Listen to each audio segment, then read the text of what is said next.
Hello, welcome to the world of CMA. നമ്മളിന്ന് direct ടാക്സിൻ്റെ next ചാപ്റ്ററാണ് നോക്കാൻ പോകുന്നത്. Study note for income which do not form part of total income. അതായത് exempt income. Section 10-ൽ നിറയെ എക്സംപ്റ്റ് ഇൻകത്തെക്കുറിച്ച് പറയുന്നുണ്ട്. അതെന്തായിരിക്കുള്ളൂ, ടോട്ടൽ ഇൻകത്തിൻ്റെ ഭാഗം ആവില്ല. അതായത് ടോട്ടൽ ഇൻകം കാണാൻ നേരത്ത് ഈ ഇൻകം എന്ത് ചെയ്യും, നമ്മൾ കാൽക്കുലേറ്റ് ചെയ്യണ്ട. ടാക്സബിൾ ഇൻകം കാണുമ്പോൾ നമുക്ക് ഈ ഇൻകം കാൽക്കുലേറ്റ് ചെയ്യണ്ട, ആഡ് ചെയ്ത് എടുക്കണ്ട. എല്ലാം എന്തായിരിക്കും, ഫുള്ളി എക്സംപ്റ്റ് ആയിരിക്കും. അങ്ങനെയുള്ള ഇൻകമാണ് എന്ത് പറയണത്, എക്സംപ്റ്റ് ഇൻകം എന്ന് പറയണത്. അപ്പോൾ ആ എക്സംപ്റ്റ് ഇൻകം എന്നുള്ളത് എന്തൊക്കെയാണെന്ന് നോക്കാം.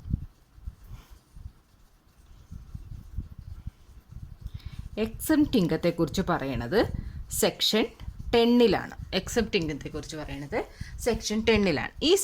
ഈ ചാപ്റ്ററിൽ നിറയെ സെക്ഷന് നിറയെ എക്സംപ്റ്റ് ഇൻകത്തെക്കുറിച്ച് പറയുന്നുണ്ട്. പക്ഷേ ഇതിൽ ഇമ്പോർട്ടൻ്റ് ആയിട്ടുള്ളത് അല്ലേന് നമ്മൾ വേറെ ചാപ്റ്ററിൽ, അതായത് വേറെ ഇനിയും പറഞ്ഞല്ലോ, പാർട്ട് ഓഫ് ഇൻകം ഒക്കെ വരുന്നുണ്ട്. അതേപോലെയുള്ള അതിൽ പഠിക്കാത്തത് അങ്ങനെയൊക്കെയുള്ള ഇൻകത്തെക്കുറിച്ച് ആണ് കൂടുതലായിട്ട് ഞാനിവിടെ മെൻഷൻ ചെയ്യുന്നത്.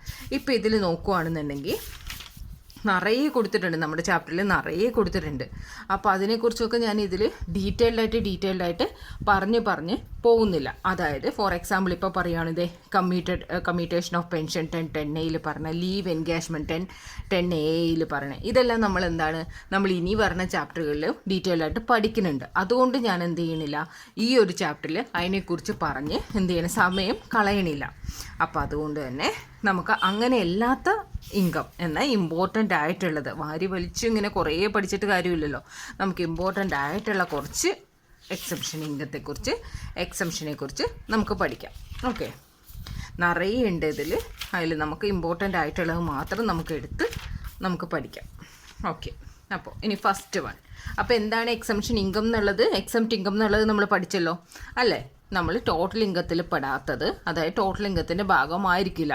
എന്താണ്, list of income which do not form part of total income. Total ഇൻകത്തിൻ്റെ ഭാഗം അല്ല ഇത്, അത് ഫുള്ളി എക്സംപ്റ്റഡ് ഇൻകം ആയിരിക്കും. എന്തായിരിക്കും, ഫുള്ളി എക്സംപ്റ്റഡ് ഇൻകം ആയിരിക്കും. ഇനി ഫസ്റ്റ് വൺ പഠിക്കാം. സെക്ഷൻ എത്രയാണ്, 10-ലുള്ളതാണ് പഠിക്കുന്നത് കേട്ടോ. 10(1) സെക്ഷൻ 10(1) പഠിക്കുന്ന എക്സംപ്റ്റ് ഇൻകം എന്താണെന്ന് വെച്ചാൽ അഗ്രികൾച്ചർ ഇൻകം ആണ്. ഇനി അഗ്രികൾച്ചർ ഇൻകം എന്ന് വെച്ചിട്ടുണ്ടെങ്കിൽ നമുക്കത് നമ്മളത് പഠിച്ചതാണ് അല്ലേ. ഒരു ചാപ്റ്ററായിട്ട് തന്നെ അഗ്രികൾച്ചർ ഇൻകം എങ്ങനെ കാൽക്കുലേറ്റ് ചെയ്യാം, എങ്ങനെയാണ് അത് എക്സംപ്റ്റ് ആക്കി എടുക്കുന്നത്, എന്താണ് എന്നുള്ളതിനെക്കുറിച്ച് നമ്മൾ മുന്നേ പഠിച്ചു കഴിഞ്ഞാണ്. ഇനി അതിനെക്കുറിച്ച് ഞാൻ ഡീറ്റെയിൽഡായിട്ട് പഠിപ്പിക്കേണ്ട കാര്യമില്ലല്ലോ അല്ലേ. ടോട്ടൽ ഇൻകത്തിൻ്റെ കൂടെ അഗ്രികൾച്ചർ ഇൻകം കണ്ട് അതിന് ടാക്സ് കണക്കാക്കി, പിന്നെ എന്താണോ നമുക്ക് കൊടുത്തിരിക്കണ ലിമിറ്റ് അതിൻ്റെ കൂടെ അഗ്രികൾച്ചർ ആഡ് ചെയ്ത് അത് കണ്ടുപിടിച്ച് അങ്ങനെ ചെയ്യണം, നമ്മൾ പഠിച്ചതാണ്. അതുകൊണ്ട് ഇനി അതിനെക്കുറിച്ച് ഡീറ്റെയിൽഡായിട്ട് ഇനിയും ഞാൻ എക്സ്പ്ലെയിൻ ചെയ്യുന്നില്ല. ഇനി അടുത്തത് സെക്ഷൻ എത്രയാണ്, സെക്ഷൻ 10(1) കുറിച്ച് പറഞ്ഞു. ഇനി അടുത്തത് എന്താണ്, സെക്ഷൻ 10(2). സെക്ഷൻ 10(2) എന്താണ്, സെക്ഷൻ 10(2) എന്ന് വെച്ചിട്ടുണ്ടെങ്കിൽ amount received by a member from the income of HUF ആണ്.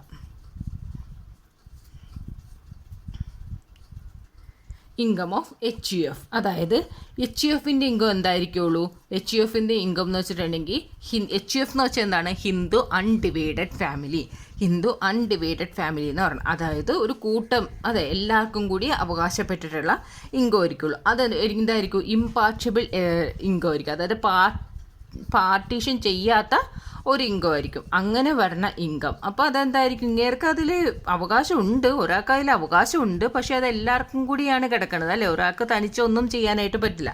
അങ്ങനെയുള്ള ഒരു ഇൻകം ആണെന്നുണ്ടെങ്കിൽ, HUFൽ നിന്ന് കിട്ടുന്ന ഒരു ഇൻകം ആണെന്നുണ്ടെങ്കിൽ അതെന്തായിരിക്കും, എക്സംപ്റ്റ് ആയിരിക്കും. എന്ത് സെക്ഷൻ ഉപയോഗിച്ച്, 10(2) അനുസരിച്ച്. ഇനി അതേപോലെ തന്നെ സെക്ഷൻ 10(2)(a) അനുസരിച്ച് ഒന്ന് പറയുന്നുണ്ട്. 2(a) അനുസരിച്ചാണ് profit from a firm. Profit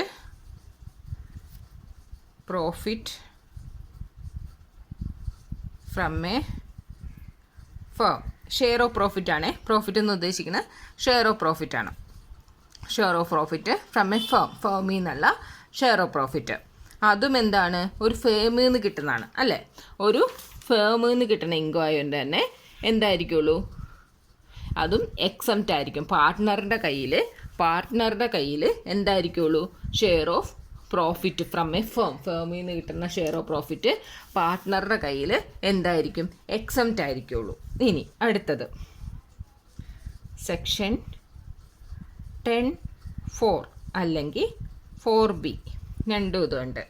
അതെന്താണെന്ന് വെച്ചാൽ interest income from non resident. Non റെസിഡൻറ്റിന് കിട്ടുന്ന ഇൻട്രസ്റ്റ് ഇൻകം എല്ലാം എക്സംപ്റ്റ് ചെയ്ത് കിട്ടുന്നത് 10(4) അല്ലെങ്കിൽ 4B ഉപയോഗിച്ചിട്ടാണ്. അത് ഇൻട്രസ്റ്റ് ഇൻകം എന്ന് വെച്ചിട്ടുണ്ടെങ്കിൽ നോൺ റെസിഡൻറ്റിന് ഇരുന്ന ഇൻട്രസ്റ്റ് ഇൻകം എന്ന് വെച്ചാൽ എന്തൊക്കെ പെടും അതിൽ നോൺ റെസിഡൻറ്റ് ഇൻട്രസ്റ്റ് ഇൻകം എന്ന് വെച്ചിട്ടുണ്ടെങ്കിൽ NRE അക്കൗണ്ടിൽ നമ്മൾ എമൗണ്ട് ഇടുമല്ലോ. ഇന്ത്യയിലുള്ള NRE അക്കൗണ്ടിൻ്റെ ബാങ്കിൽ ഏതെങ്കിലും NRE അക്കൗണ്ട് തുടങ്ങിയിട്ട് അതിൽ ഒരു എമൗണ്ട് ഡെപ്പോസിറ്റ് ചെയ്യുവാണ്, അതിൽ നിന്ന് എന്തെങ്കിലും ഇൻട്രസ്റ്റ് കിട്ടുവാണെന്നുണ്ടെങ്കിൽ അതെന്ത് ചെയ്യും, അത് എക്സംപ്റ്റ് ആയിരിക്കും. അതേപോലെ തന്നെ വേറെന്താ പറയണത്, notified saving certificate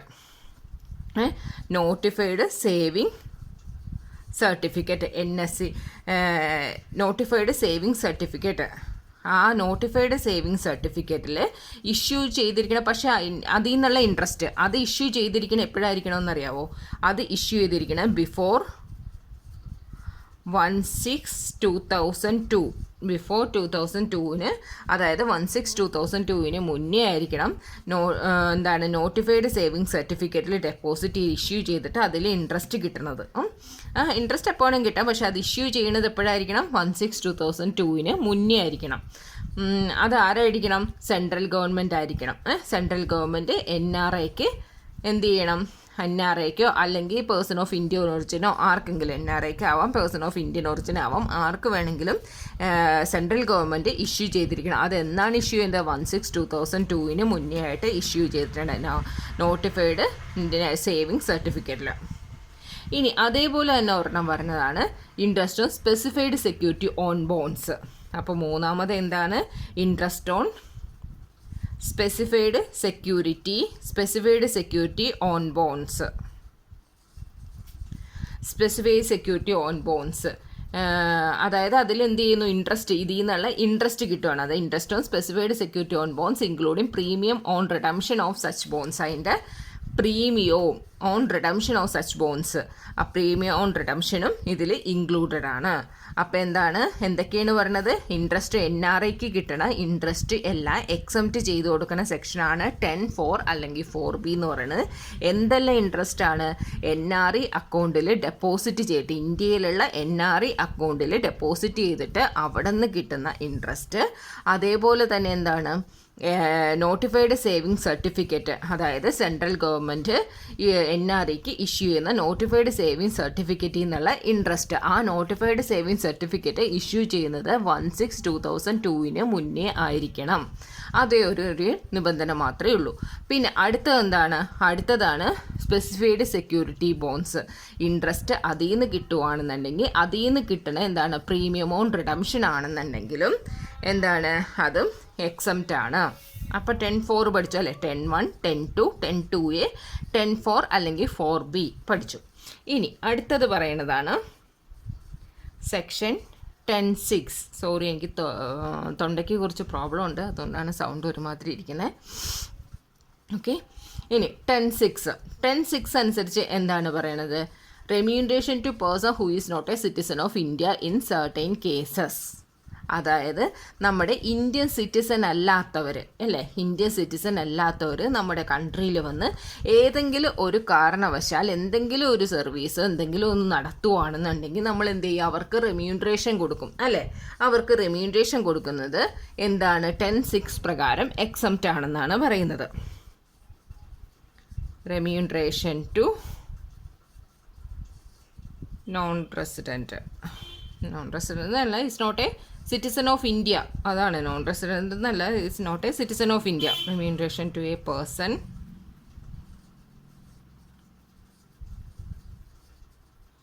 who is not a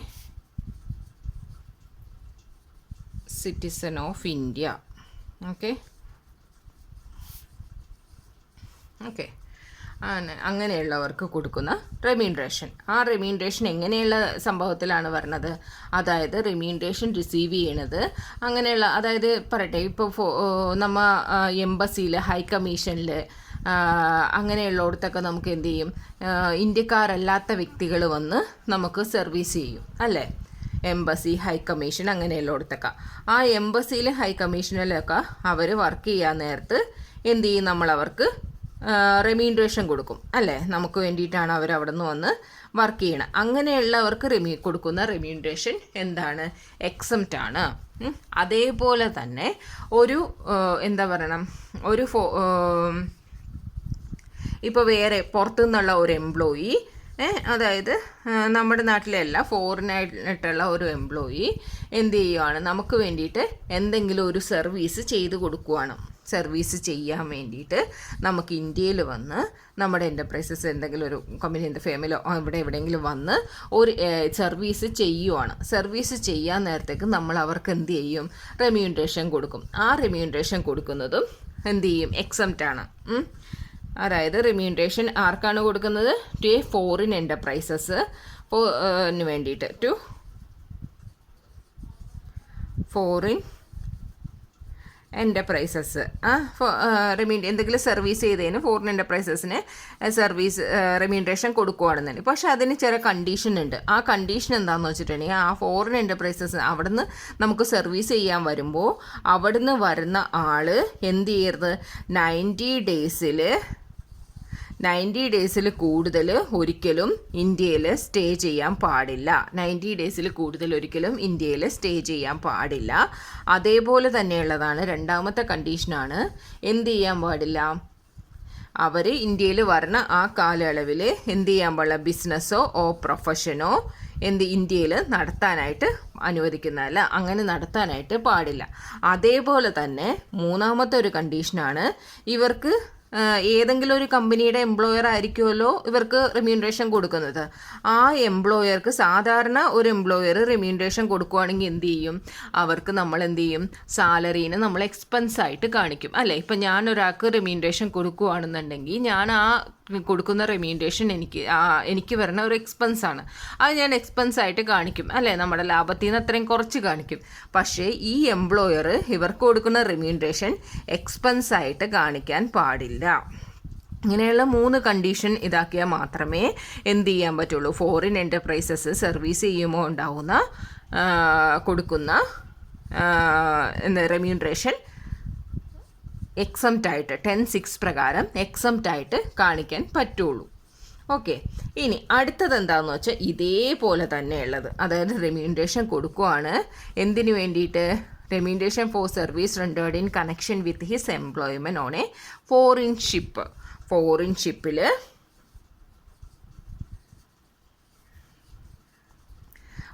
ഷിപ്പിൽ വർക്ക് ചെയ്യുന്നതിന് വേണ്ടിയിട്ടുള്ള റെമ്യൂണറേഷൻ കൊടുക്കുകയാണ്. അതിനുള്ള കണ്ടീഷനിൽ പെടുന്നതാണ് എന്താണ്, 90 ഡേയ്സിൽ കൂടുതലായിട്ട് എന്ത് ചെയ്യാൻ പാടില്ല, ഇവിടെ വന്ന് 90 ഡേയ്സിൽ കൂടുതലായിട്ട് ഇവിടെ വന്ന് വർക്ക് ചെയ്യാൻ പാടില്ല.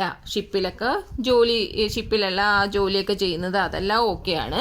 പക്ഷേ എന്ത് ചെയ്യാൻ പാടില്ല, 90 ഡേയ്സിൽ കൂടുതലായിട്ട് വർക്ക് ചെയ്യാനായിട്ട് പാടില്ല. ആ ഫോറിൻ ഷിപ്പാണെങ്കിൽ ആ ഒരു കണ്ടീഷൻ മാത്രമേ ഉള്ളൂ. ഫോറിൻ ഷിപ്പിൽ ഇപ്പോൾ വന്ന എന്തെങ്കിലും കാരണത്താൽ ഇവിടെ വരുവാണ്, അങ്ങനെ എന്തെങ്കിലും ഒരു സർവീസ് ചെയ്യുകയാണെന്നുണ്ടെങ്കിൽ അവർക്ക് നമ്മൾ എന്തെങ്കിലും റെമ്യൂണറേഷൻ കൊടുക്കുകയാണെന്നുണ്ടെങ്കിൽ അത് എക്സംപ്റ്റ് ആണ്. പക്ഷേ എന്ത് ചെയ്യാൻ പാടില്ല, 90 ഡേയ്സിൽ കൂടുതലായിട്ട് അവർ ഇവിടെ താമസിക്കാനായിട്ട് പാടില്ല. ആ 90 ഡേയ്സിനുള്ളിലുള്ള കാലയളവിൽ തന്നെ ഏതൊരു ജോലിയും തീർത്ത് പോകേണ്ടതാണ്. ഇനി ഡി ആ remuneration outside person, foreign person കൊടുക്കുന്ന റെമ്യൂണറേഷൻ എക്സംപ്റ്റ് ആവണമെങ്കിൽ ഇനി ഒരു കണ്ടീഷനും കൂടി ഉണ്ട്, ഒരിതും കൂടി ഉണ്ട്. ഒരു സാഹചര്യത്തിലും കൂടി കൊടുത്തു കഴിഞ്ഞിട്ടുണ്ടെങ്കിൽ ഫോറിനേഴ്സിന് കൊടുക്കുന്ന റെമ്യൂണറേഷൻ എക്സംപ്റ്റ് ആയിരിക്കും. ഇനി എന്താണുള്ളത്, അതായത് അവിടുത്തെ എംപ്ലോയറുടെ ഫോറിൻ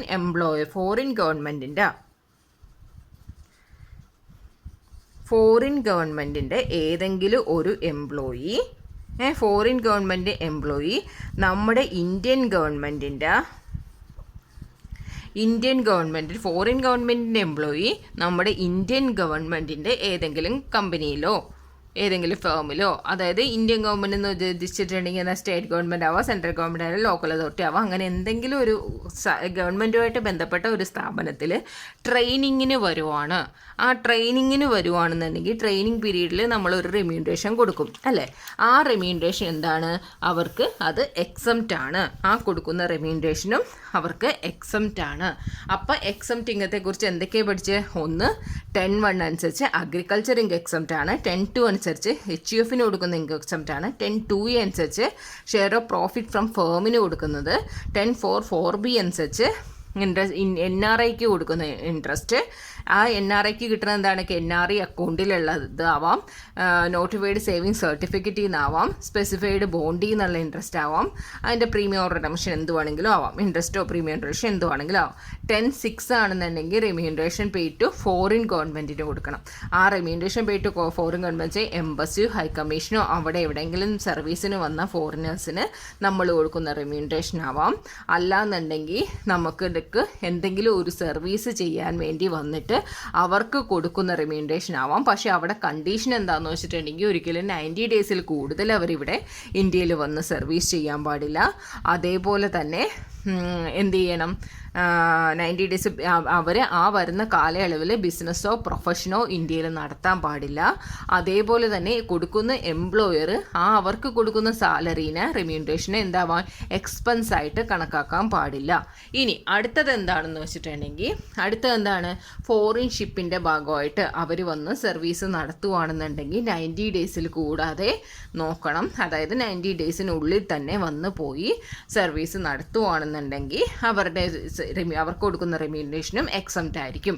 അതേപോലെ തന്നെ ഫോറിൻ ഗവൺമെൻറ്റിൻ്റെ എംപ്ലോയി ഇവിടുത്തെ ഇന്ത്യൻ ഗവൺമെൻറ്റിൻ്റെ ഏതെങ്കിലും ഒരു കമ്പനിയിൽ, സെൻട്രലോ സ്റ്റേറ്റോ ലോക്കൽ അതോറിറ്റി ഏതെങ്കിലും ഒരു കമ്പനിയിൽ വന്ന് എന്തെങ്കിലും ഒരു ട്രെയിനിങ്ങിന് വേണ്ടി വരുവാണെന്നുണ്ടെങ്കിൽ അവർക്ക് കൊടുക്കുന്ന റെമ്യൂണറേഷനും എന്തായിരിക്കും, എക്സംപ്റ്റ് ആയിരിക്കും. ഇനി അടുത്തതാണ് 10(6)D അനുസരിച്ച്. 10(6)D എന്ന് വെച്ചിട്ടുണ്ടെങ്കിൽ NTRO, national technical research organisation, NTRO എന്ന് പറയും. സെക്ഷൻ